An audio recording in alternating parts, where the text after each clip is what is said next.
In this section, we'll talk about the three major personal selling forms. So marketing managers recognize that effective personal selling involves successful completion of a number of activities and establishing a balance between the right number and the right kinds of salespersons. Therefore, it's important for marketers to understand the basic sales tasks that are to be performed. So personal selling can be divided into three big tasks, which we'll go over each in turn. So broadly speaking, order getting, order taking, and sales support.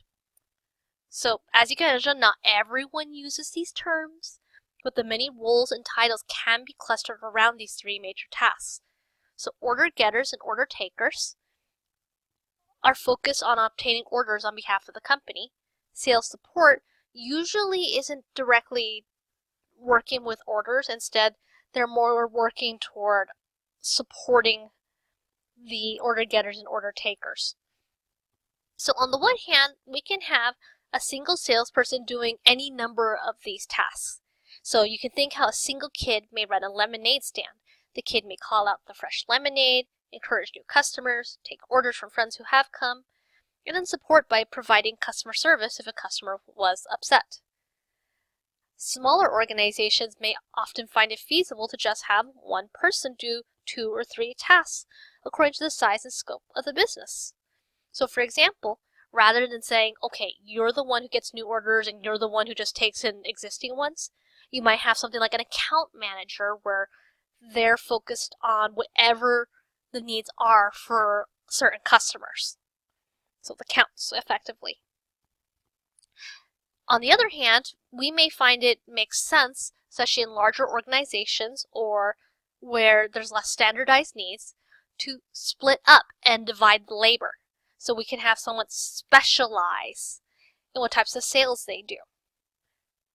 So I'd like you to think about it. What ways does your product rely on personal selling? To whom?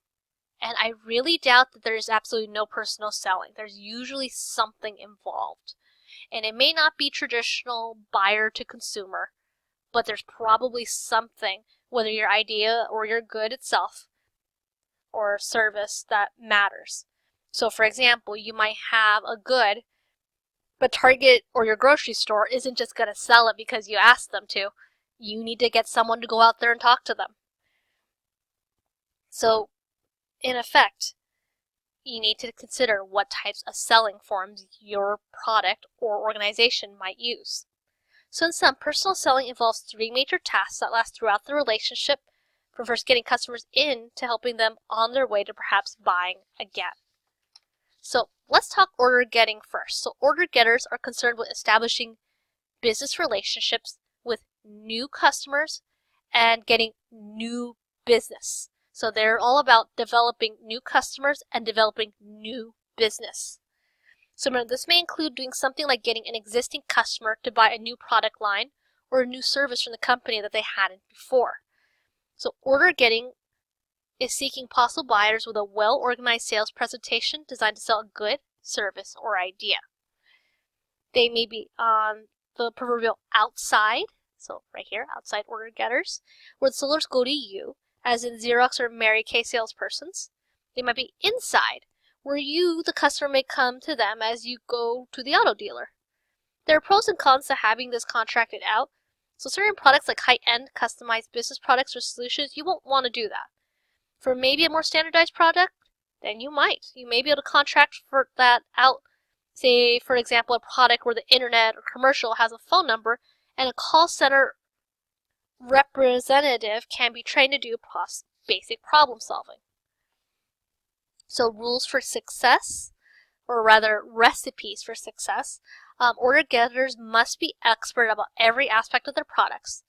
So do you remember the customer adoption process we discussed in the product chapters and the IMC chapters? Well, the person also has to get the customer through all those stages, the hierarchy effects in IDA. Producers, order getters often look for new market opportunities, so they look at new prospects, new accounts, and new channels of distribution. Good order getters are problem solvers and often engage in creative selling. They have to listen and anticipate customer needs, craft an appeal, and handle potential objections. Training can be very useful for this. So here's a question. in selling services, the customer cannot always inspect the service before purchase. How can an order-getting sales rep get the customer to buy a service sight unseen? So how about if the product is very new in its product lifecycle, especially a discontinuous innovation? Discussion on barriers to adoption from the past chapter will help here. So in sum, order getters are all about developing new relationships. It may mean completely new customers, but also may mean a new relationship, quote, quote, in getting a customer for one product to be a customer for another, for two products now. Order takers. These effectively nurture relationships where they sell to regular customers, complete sales transactions, and maintain those relationships. So order takers are all about the routine completion of sales made regularly to target customers. As with order getters, there are also different types of order takers. For example, inside order takers are those that the customer goes to, so you go to the person at the fast food counter, and outside order takers are those that go to you, the customer, so the PepsiCo employee who brings soda to the stores. Even more than order getters, you're likely to be outside, or rather able to outsource order takers depending on the nature of your product and anticipated customer relationship. So, what is order taking all about? Well, you still require some problem solving, but it's more team. So you still need to have highly trained and competent people, and they can make the difference between keeping and losing a customer. So they still got to do basic selling as well as upselling, but they often get overlooked as in terms of training and as a touch point. So even if computers handle routine reorders, someone has to perform basic tasks such as making adjustments, handling complaints, and keeping customers informed of the new developments. So in sum, order takers maintain and nurture a relationship built by order getters by cleaning transactions and keeping in touch. They act as a face for the company. So supporting salespeople inform and promotes in the channel. So these help the order-oriented salespersons by providing specialized services and information that are aimed at enhancing the relationship with the customer and getting sales in the long run. So they make it more worth it for the buyer to have and continue a relationship with the seller. So first we've got what's called missionary salespeople, not to be confused with missionaries, but just the task of effectively they go about to create goodwill, provide training, and perform other activities to help increase sales. For example, this might be a person who helps run a training session on how the service works. They may help to check in or even help a customer run a shared promotional campaign. They might aim to create publicity. Any of those folks might act as a missionary salesperson. So this position is often used as a training ground for new salespeople. And basically they add value to the exchange. For example, through training or information on digital uses, you may be able to use your service better and more effectively. So technical specialists. These provide technological and technical knowledge in support of order-oriented salespersons. So these are the experts who know product applications. They often have science or engineering backgrounds. They're more concerned often with providing tech details of the product than persuading customers to place orders. So again, they're here to inform and promote and provide value to the channel. They're not actually directly order getting. So customer service reps, these work with customers to resolve problems that arise after a purchase. Every marketing-oriented company needs good people to handle this. So in sum, supporting salespersons also help nurture business relationships, but in ways that aren't about the orders, but helping to support the other parts of the exchange. So the focus of customer service is therefore on the service that is required to solve a problem that a customer encounters with a purchase. So they're here to solve post-sales problems. So they also use and engage in some problem solving, but only so much. So remember, customer service is part of promotion. A firm should view customer service reps as a key part of personal selling. So regardless of whether the firm or the customer causes the problem, these reps need to be effective communicators, have good judgment, and that they're advocates not only for the firm, but for its customers even. So think of an experience that you have had recently, where you've had a problem with a purchase and you contacted the company about their problems. How was it handled? Were you satisfied? If you were not, did you tell friends and family about the experience?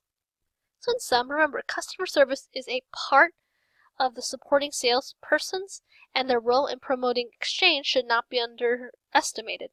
They're a major touch point and a part of your promotional plan. So I know this video was in your organizational customers chapter, but in case you haven't looked at it, here's the Cisco video. In it, the speaker explains how they altered how they support their sales force to better address client needs and build those stronger relationships. And if you want, way back from chapter 1, Don Houston also is effectively discussing sales. So to wrap up this section, we talk a bit about how technology can substitute for personal selling, or rather, when is personal selling more effective and when is it less effective? So marketing and sales managers in many firms are finding that some tasks that have traditionally been handled by a salesperson can now be handled effectively and at lower cost by information technology and e-commerce systems. So in this exhibit, the point of this exhibit is to ask, when am I likely to need a person? When can technology work just fine? And when might I need both? So one dimension shows how standardized the information needs to be in those exchanges. So how much standardized information is actually exchanged and how frequently? Can there be a standard script? Hours of the store are not likely changing from customer to customer. Things that you can put on an FAQ page, perhaps. Meanwhile, this other dimension shows relationship building. So how much relationship building is required? How much interpersonal talk, problem solving, and so on. So suppose you have it both low. Not a lot of information exchange or repeated information exchange, and not much relationship building needed. So e-commerce systems sometimes can substitute in this case for personal selling through digital self-service. So electronic banking, ATMs, and virtual shopping carts are examples. They can handle a more diverse range of needs and information, but customers don't really require a person that needs that helps them. So now the second one, low relationship but high information standardization. That means there's a lot of information that is very standardized and relatively frequent or heavy. So marketers can use e-commerce methods to exchange information about inventory, orders, and delivery status. Websites can contain product specifications and prices. And so, for example, Sony has dozens of products. They can use a website to handle some parts of the customer service when things go wrong by posting instructions and frequent problems for each of their products online. There's some customer service then that's left over when the system can't address something. So you'll notice, mostly standardized e-commerce, but customer service to step in when it's needed. Next, let's think, what if high relationship and low information standardization is needed? So in some situations requiring a significant need to create and build relationships, but only a low degree of information standardization. So in this case, a salesperson is likely to be required. The salesperson can offer those creative problem-solving, persuasion, and coordination of sales activities. All that relationship building effectively. Meanwhile, customized e-commerce systems are not going to be helpful because there are not enough recurring orders information, or it makes sense to program a system. If everything's always a new problem request, you may as well just get that person. On the other hand, what if you have high information needs and high relationship building required, so high standardized information needs? In this case, you'll want both. Technology may provide the standardized information. The sales rep spends time on the value-added communication with the customer. So the chart's not meant to be too complicated if you think of an example for each. So you can imagine effectively that people are much more flexible than computers. They can better anticipate odd questions or help customers who may not be sure how to ask their questions. This makes lives people better at relationship building. But the computer is very good if there is very standard information, so it's easy to anticipate questions and search for pre-written answers, or very standard ways of doing things. So customer doesn't need their handheld, can easily say, I just need to do this, or follow a set of like instruction prompts. Meanwhile, people aren't very good or as good as computers with stating the same thing over and over, or at least it's likely a little soul crushing unless your brain is wired that you're just very good at that. So especially if it's a large amount of standard information, the salesperson, the living one, is not probably going to be as good. As you can imagine, this is why we have instruction books. Posting a PDF or a printed booklet is a lot more reliable at conveying very standardized information time and again than having a live person restate it each time. For large standardized orders, you can develop an e-commerce system where you have a bunch of drop boxes that makes it easy for your customers to mix and match what they need to order. So for example, rather than simply using an FAQ, IKEA has here Ask Anna, a fully automated program where you can input your question and then a search engine will select from set responses that will most likely answer your question. It works because they know most questions people likely have are more standardized, like hours, or if a particular item is in stock. Those are the things that they can rely on a database and then offer just the answer the customer is looking for. So in sum, technology can substitute for personal selling and works better actually for certain tasks than others. So let's end this section, which was about the three very big forms of personal selling. We learned about order getting, which is about creating new business, either new types of business with existing customers or new customers. We talked about order takers, which are all about those who fulfill routine orders, and sales support, which help added value to the customer exchange. And we talked a little bit about how these three tasks actually play out. So next section we'll talk a little bit about sales management. What is it we do about organizing our sales team and making sure our personal selling efforts work? So this is your instructor, hoping you're having a good day or evening, and to have take a look at your ideas and think in what ways you might use one or both of these systems.